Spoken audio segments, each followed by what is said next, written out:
إنا لله وإنا إليه راجعون.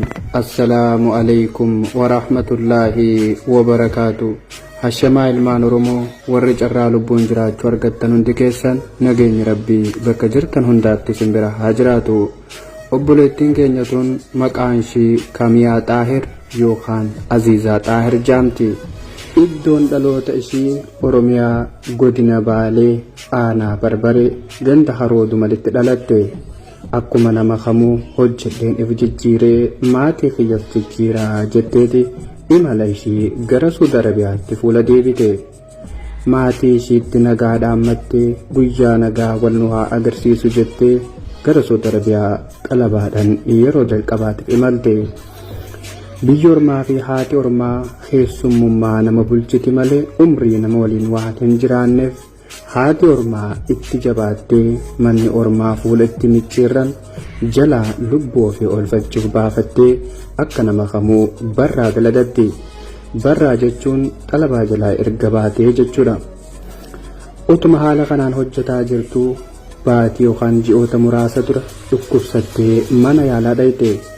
Manni yaalatis qorannoo erga taasisanii fi booda torbaan tokko keessatti amaliyaa yookaan operaasiyoona yoo hin godhanne dhibeen kan kee ulfaataadha jechuun itti himan.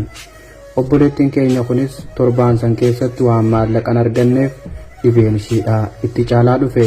Battala dhibeen ishii itti caalaa dhufetti gara mana yaala mootummaa geeffamte.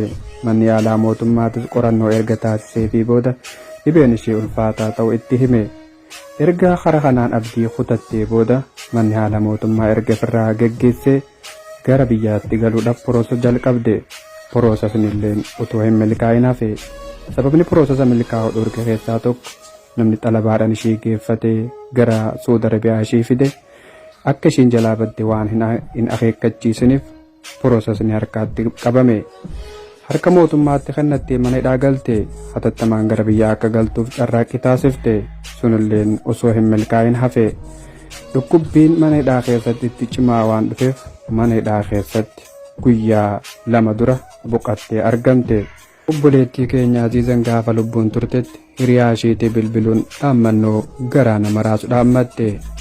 Torbaan tokko dura hiriyaa ishiitii bilbiluun akkas jette, yaa hiriyaa koo hambara nan ba'u dhibeen natti ulfaatee jira.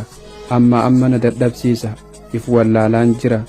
Yoon akka carraa lubbuun darbe reeffi kan koo akka biyya galuuf ummata Oromootti naa iyyi. Maatiin kan koo reeffa kan koo harka isaaniitiin awwaalanii akka sabaraniif dhaammannaa kana ummata Oromoo biraan naa gahii jette.